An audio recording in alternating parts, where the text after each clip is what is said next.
Te suffira-t-il mon chuchotement contre ton oreille?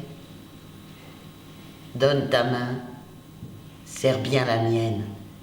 Elle te mène, sans bouger, vers les dimanches humbles que j'ai tant aimés. Je suis la fille d'une femme qui ouvrit sa maison villageoise aux chats errants, aux cheminots et aux servantes enceintes.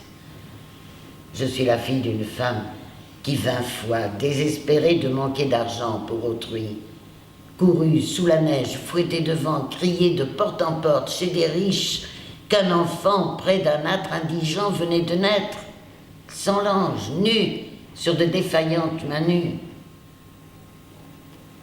Puissais-je n'oublier jamais que je suis la fille d'une telle femme qui penchait, tremblante, toutes ses rides éblouies entre les sabres d'un cactus, sur une promesse de fleurs.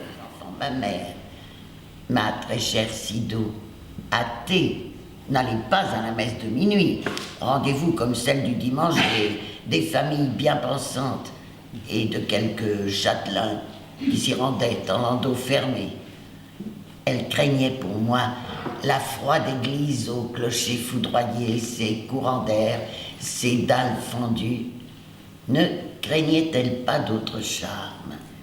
Les pièges catholiques de l'encens, des fleurs, l'engourdissement des cantiques, le vertige doux des réponses. Elle ouvrait mon catéchisme au hasard et se fâchait tout de suite.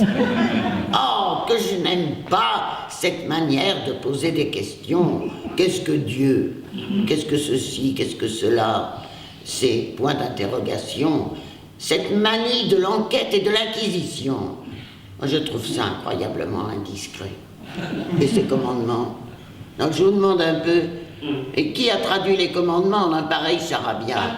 Le vieux curé Millot, quasi subjugué par la voix, la bonté impérieuse, la scandaleuse sincérité de ma mère, lui remontra pourtant que la messe ne se disait pas pour les chiens. Elle se hérissa comme une poule batailleuse. Mon chien? Mettre mon chien à la porte de l'église? Et qu'est-ce que vous craignez donc qu'il y apprenne?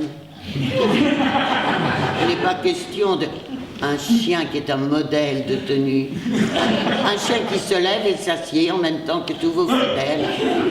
Non, ma chère madame, tout cela est vrai. Il n'empêche que dimanche dernier, il a grondé pendant l'élévation. Certainement, il a grondé pendant l'élévation. Et je voudrais bien voir qu'il n'ait pas grondé pendant l'élévation.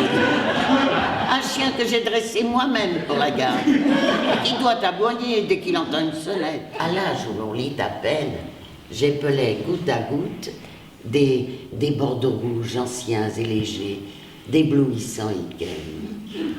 C'est entre la 11e et la 15e année que se parfit un si beau programme éducatif. Ma mère craignait qu'en grandissant, je ne prisse les pâles couleurs. Et toute ma vie, alors je vivrai comme ça avec un monsieur qui aura le droit de voir ma mauvaise mine du matin, d'entrer pendant que je bois ma tisane purgative, se promènera en caleçon dans mon cabinet de toilette. Il est là dans ma vie pour toute la vie. Pourquoi? Je ne le connais pas en fait. Je l'aime. Ça, c'est une autre histoire. L'amour n'a rien à voir avec la vie en commun. Au contraire, il en meurt la plupart du temps. J'entr'ouvrirai pour vous les livres où se couchait mon front aux longues nattes. Vous entendrez ululer ma chouette timide et la chaleur du mur bas bordé d'escargots où je m'accoudais tiédira vos bras l'un sur l'autre croisés et vite!